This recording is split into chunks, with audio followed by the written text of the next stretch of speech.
Hey guys, skin care பத்தி தான் பார்த்துட்டு இருக்கோம். ஸ்கின் கேர்ல ஃபர்ஸ்ட் ஸ்டெப் என்ன அப்படின்னு பாத்தீங்க அப்படின்னா, உங்க ஸ்கின் என்ன டைப் அப்படிங்கறத நீங்க கண்டுபிடிக்கணும். உங்க ஸ்கின் ஆயிலி ஸ்கின்னா, ட்ரை ஸ்கின்னா, காம்பினேஷன் ஸ்கின்னா, இல்ல சென்சிட்டிவ் ஸ்கின்னா அப்படின்னு சொல்லி கண்டுபிடிக்கணும். அதுக்கு நான் ஒரு டிப்ஸ் சொல்றேன். என்ன அப்படின்னா, உங்க ஃபேஸை ஏதாச்சும் ஒரு கிளென்சர் வச்சு கிளென்ஸ் பண்ணிடுங்க. நீங்க ஏற்கனவே ஒரு ஃபேஸ் வாஷ் யூஸ் பண்றீங்கன்னா அதே யூஸ் பண்ணிக்கோங்க. இல்லாட்டி ஒரு மைல்டான ஒரு கிளென்சர் வச்சு உங்க ஃபேஸ் கிளென்ஸ் பண்ணுங்க. செட்டாஃபிலோட கிளென்சர் யூஸ் பண்ணலாம். இல்லாட்டி சிம்பிள், இல்லாட்டி டாட் அண்ட் கீ. நான் சொன்ன இந்த 3 ஃபேஸ் வாஷ்ல ஏதாச்சும் ஒரு ஃபேஸ் வாஷ் வச்சு நீங்க ட்ரை பண்ணி பாருங்க. உங்க ஃபேஸை ஃபர்ஸ்ட் நல்லா கிளென்ஸ் பண்ணிடுங்க. கிளென்ஸ் பண்ணி முடிச்சதுக்கு அப்புறம் ஒரு 1 hour கழிச்சு உங்க ஃபேஸை பாருங்க. அப்போ உங்க ஃபேஸ் ஃபுல்லா ஆயிலியா இருந்துச்சு அப்படின்னா உங்களுக்கு ஆயிலி ஸ்கின்.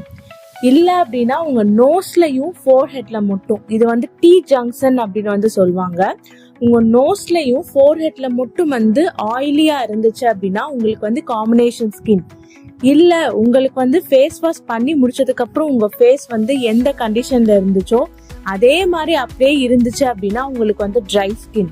இப்ப நீங்க புதுசா ஒரு ஃபேஸ் வாஷ் யூஸ் பண்ணும்போது உங்களுக்கு உங்களோட ஃபேஸ்ல இரிட்டேஷனோ இல்ல ரெட்டாவோ இல்லாட்டி உங்களுக்கு இச்சிங் இந்த மாதிரி ஏதாச்சும் உங்களுக்கு வந்துச்சு அப்படின்னா உங்களுக்கு சென்சிட்டிவ் ஸ்கின். ஸோ ஃபர்ஸ்ட் உங்களோட ஸ்கின் டைப் என்னங்கிறத அனலைஸ் பண்ணாதான் உங்களுக்கு என்ன மாதிரியான ஸ்கின் கேர் நீங்க பண்ணணும் அப்படிங்கிறது உங்களுக்கு தெரியும். Do subscribe for more videos.